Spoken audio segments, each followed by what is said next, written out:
Bienvenidos, hoy tengo un gran invitado especial. Inicialmente tendríamos que decir que no necesita presentación, pero él es Pablo Bustos. El que no sabe quién es Pablo Bustos fue el hombre del pomaricazo del proceso 8000, el que logró sacar la directiva de la Cámara de Representantes de la época en el gobierno de Samper,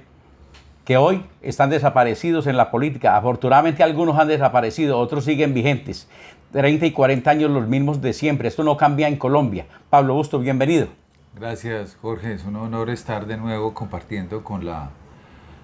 efusiva audiencia participativa de este espacio regional dedicado fundamentalmente a la participación ciudadana, a la construcción de democracia y al fortalecimiento de la participación cívica. Bueno, pero entremos en materia de lo que vale la pena hablar. Pablo acaba de hacer una denuncia penal contra el superintendente de salud en Colombia, Fabio Aristizábal. ¿Qué está pasando con eso? Bueno, el tema de la salud sigue siendo un tema de preocupación central en la agenda nacional e internacional derivado de la pandemia. Sin embargo, en su problemática de corrupción no es nuevo en el país. Venimos de dar una pelea grande en materia de lucha contra la corrupción con relación a Salucop,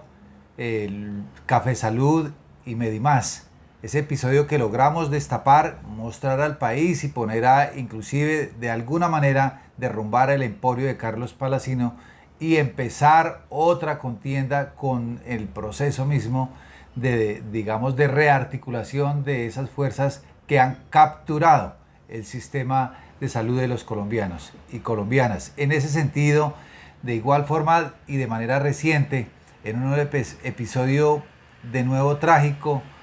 doblemente trágico, por de un lado tratarse de la Superintendencia Nacional de Salud y por otro lado, en la crisis más grave, la pandemia, la peste moderna más letal que ha vivido la humanidad en varias centurias, que es la del COVID-19. No tenemos un sistema de salud serio y fiable porque no hay Superintendencia Nacional de Salud. De hecho, hemos contribuido a mostrar, a desvelar, a revelar cómo existe un cartel de la salud al interior de la Superintendencia Nacional de Salud. Y eso pasa ya por aceptaciones de cargos formales ante la Fiscalía General de la Nación, como el caso de Eva Carrascal. Existe también un asesor que es mencionado dentro de esa misma investigación del actual Superintendente Nacional de Salud, pero a su vez este mismo superintendente también vinculado o mencionado a la misma. Hemos logrado inclusive recientes evidencias telefónicas de audios producidos directamente por el mismo superintendente antes de ser superintendente, donde expresa intereses espurios contrarios al interés superior público, donde delata o revela, confiesa irregularidades en piezas contractuales con una firma de transporte aeronáutico que prestaba sus servicios dentro del sector salud. Y esas conversaciones las tiene en audios con el propio Guillermo Grosso, quien fuera también interventor de Salucop en su momento, muy cuestionado, y por otro lado también hoy día privado de la libertad, pero a quien le pidiera asesoría para el pago de unas cuentas específicas para una gestión parlamentaria relacionada con el senador Álvaro Uribe Vélez, a quien inclusive engañó a través de la manipulación de cierta información y sobre todo al desmentir un trabajo de señalamiento en su contra, es decir, de la empresa para la que él trabajaba en su momento. Situación esta que lo puso en un entredicho doble, no solamente político, sino administrativo y jurídico, que ha, incomodado profundamente a la opinión pública y que ha generado nuestra fortalecida ya solicitud de tiempo atrás de solicitarle su renuncia y el despliegue o el desarrollo de las acciones, el impulso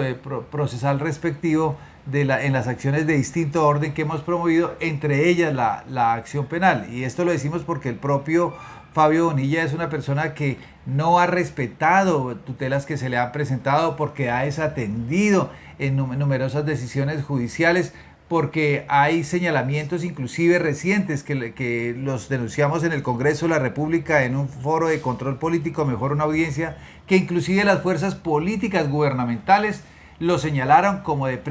precaria transparencia y de sesgos en la actividad administrativa y particularmente de las intervenciones que se hacen en la Superintendencia Nacional de Salud, que significaría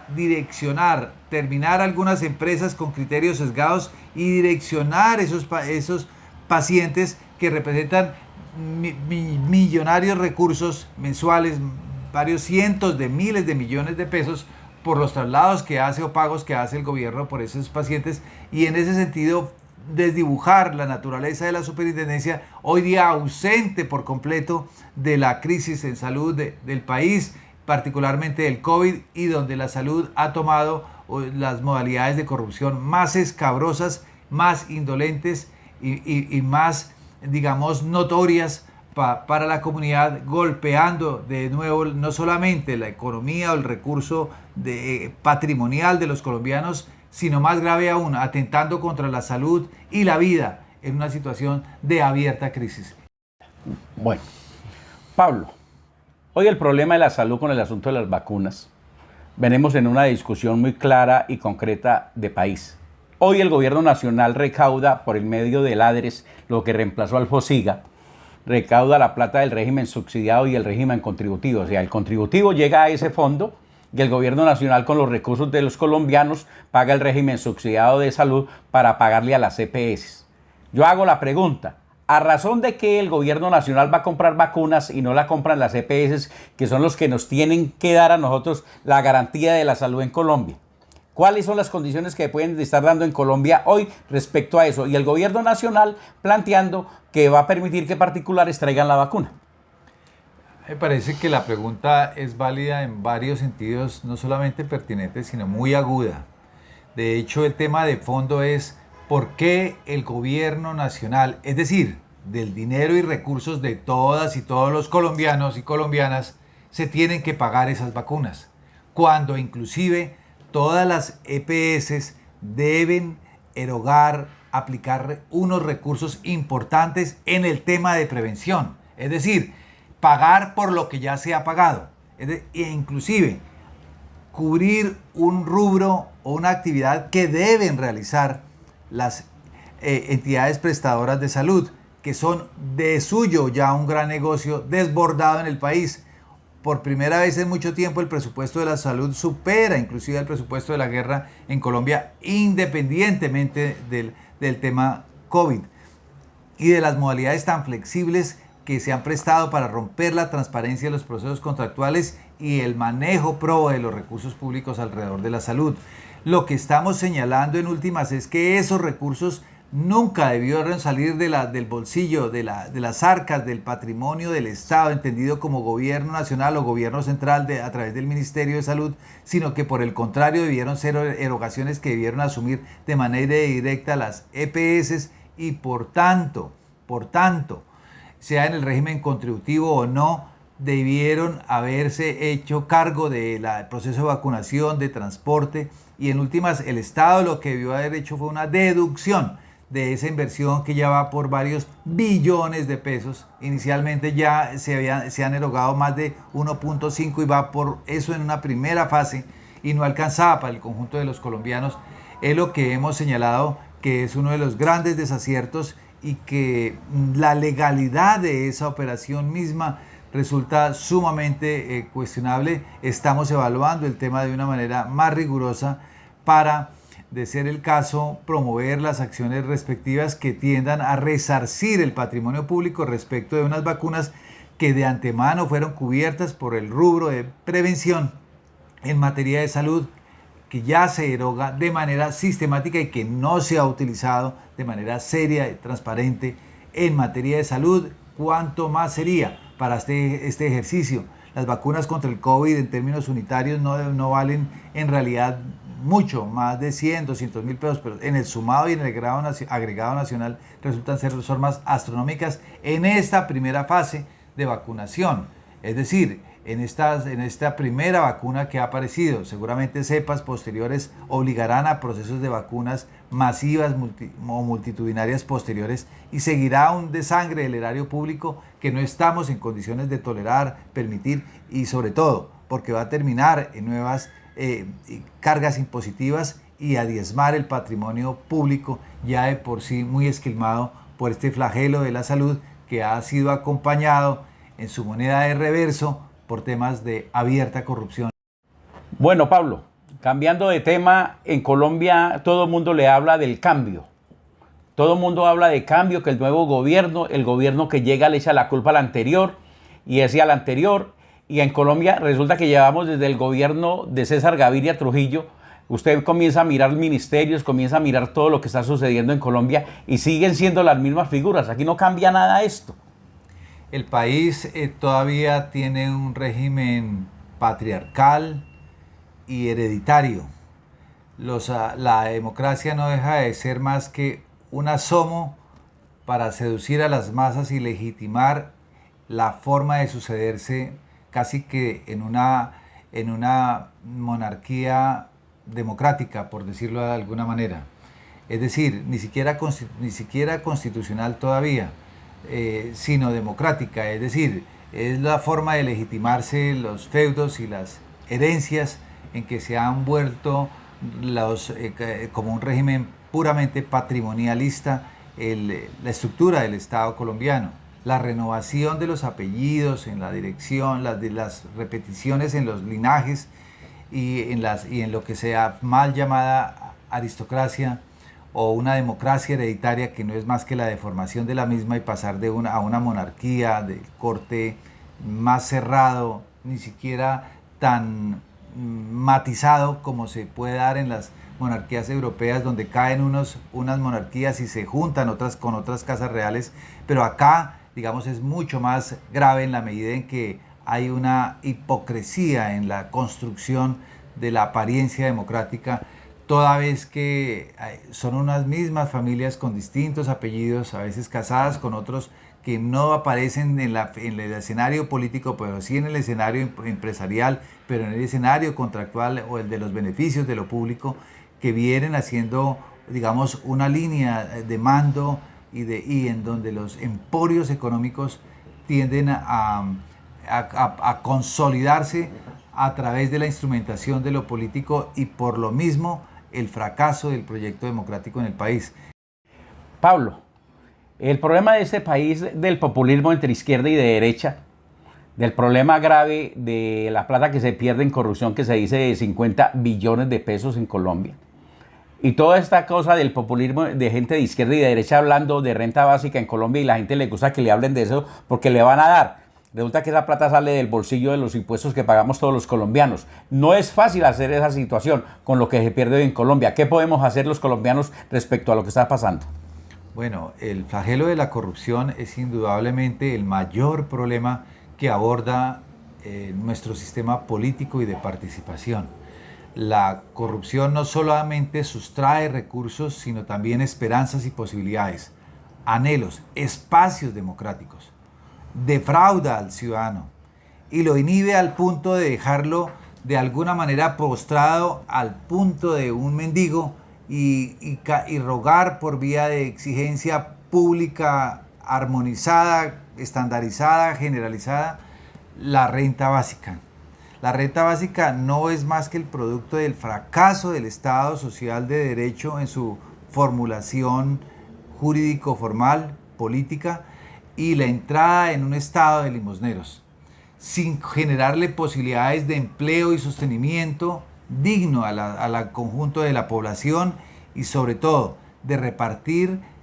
migajas que son precisamente lo que queda de un aparato de saqueo y corrupción rampante. Bueno, Pablo,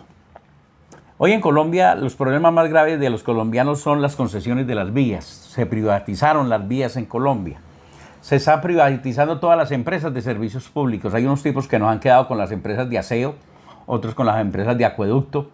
y alcantarillado, otros se quedan con las grandes concesiones de los negocios en Colombia, y cuando uno revisa eso, en el fondo, son los mismos que se quedan con todo, con la cédula, como lo que acaba de pasar con Electricaribe. Y el problema de las regalías, que la regalía no es más que el porcentaje que nos toca de la explotación minera y petrolera en Colombia, y le pusieron el nombre de regalías para que nadie diga nada y no que nos están regalando, pero son los recursos que nos toca a los colombianos. ¿Qué le queda a los colombianos con todo esto que está pasando? Bueno, primero hay que registrar que hay un desmantelamiento rampante de lo público, es decir, trasladar inclusive bienes y servicios efectivos que se venían prestando históricamente por el Estado colombiano para entregarlos en el pretexto de que eran improductivos a la actividad competitiva y privada, y significó de todas maneras un saqueo importante del erario público y un acto de corrupción rampante que se produjo como consecuencia del cambio de modelo, inclusive político-institucional, con la Constitución del 91. Ese desmantelamiento de lo público trajo como consecuencia unos bien lucrativos negocios y actividades alrededor de la salud, por ejemplo, de las regalías y de los servicios públicos domiciliarios y no. En últimas, son los renglones más productivos en términos de utilidad y rendimiento económico para la actividad privada. Es decir, son lucrativos y eran rentables y hubieran podido manejarse de una manera distinta. Sin embargo, fueron abandonados a su propia suerte, a efectos como los mismos puertos, o los servicios de telecomunicación, salud, vías, etcétera, las mismas regalías, que son a la hora de la verdad un beneficio muy residual y precario, el que redunda, digamos, en términos de calidad y de precio. Sin duda, algunos de ellos han logrado unos niveles de eficiencia alta, pero que el Estado mismo podría haberlo seguido prestando, y que son servicios que tienen un grado de indolencia por la precaria solidaridad con los sectores que deberían ser atendidos de una manera especial, con tarifas muy preferenciales y con subsidios que no todos deberían venir de erogaciones del Estado, contribuciones o impuestos, sino de la misma naturaleza y rendimiento y utilidad que deriva de la prestación de esos servicios. Bueno, Pablo, como para terminar, ¿qué tenemos que decirle a los colombianos desde esta medio por Pandora's Box? Sí, yo diría que creo que una de las cosas en materia de la lucha contra la corrupción debemos volvernos es una sola quebrada, y no solamente una quebrada, sino un río y un torrente de participación que nos permita confrontar como iguales frente a nuestros saqueadores y mostrar con orgullo la dignidad de la condición y calidad de ciudadanos mediante el control y la vigilancia de lo público, mediante acciones audaces y participativas que impliquen no solamente la lucha contra la corrupción, entendida como la vigilancia y el saqueo de los recursos públicos, sino además procesos mucho más formales, mucho más pedagógicos, mucho más audaces, mucho más de vigilancia a través de las expresiones democráticas de la participación electoral misma, definiendo e identificando líderes y proyectos, y no almuerzos o beneficios o puestos y componendas, rompiendo, digamos, las amarras de lo que son las caudas políticas y sus imposiciones clientelares, que no resuelven sino agravan los problemas de la ciudadanía. Y sobre todo, creo yo, lo más importante, poder ponernos todos de acuerdo alrededor de la confrontación de un problema central en la conformación de nuestros destinos históricos, como es la lucha contra la corrupción. Bueno, Pablo, la invitación a la gente en el eje cafetero, Pereira, Manizales y Armenia. Para el mes de abril tenemos proyectadas 3 conferencias de Pablo Bustos y Miguel Ángel del Río, hablando de la participación activa de la sociedad colombiana, porque de otra manera esto no se hace. ¿Qué le podemos decir a toda esta gente? Y en el país, los que quieran tener la conferencia en sus ciudades nos pueden avisar para hacer un trabajo importante con los que quieran construir país. Sí, se trata digamos, de desprendernos de los atavismos que nos han impuesto los rezagos del bipartidismo, del frente nacionalismo, que todavía hace sus asomos rampantes a través de los mismos proyectos que cambian de nombre pero que no resuelven problemas ni los encaran de una manera decisiva, que rotan sus figuras para presentar una novedad falsa, inexistente, y que digamos la ciudadanía ha caído en esa trampa de la falsa polarización y que no ha logrado resolver en una apuesta seria ni encarar, ni pretende hacerlo, a pesar de que su discurso en lo retórico apunte a ello, que es el tema de la lucha contra la corrupción. Nosotros insistimos en el tema de la participación ciudadana, del control social, de la participación democrática cualificada y del empoderamiento cívico. Son temas que resuelven por lo menos los problemas más urgentes del fracaso del modelo democrático precario que se le ha imprimido, digamos, a nuestras prácticas sociales en nuestro país. Bueno, Pablo, muy amable por estar con nosotros. Esta es mi opinión. ¿Cuál es la suya? Gracias, Jorge, y saludo a la audiencia. Sigamos construyendo país, sigamos juntándonos a partir de nuestras diferencias y manteniendo todos esos matices, todo ese arco iris, todo ese espectro amplio de ideas y divergencias, pero a su vez no dejemos de perder como el centro de nuestra problemática encarar el tema de la corrupción a través de una lucha constante y sostenida diaria y sobre todo basada en una ciudadanía cada vez más digna. Bueno, Pablo.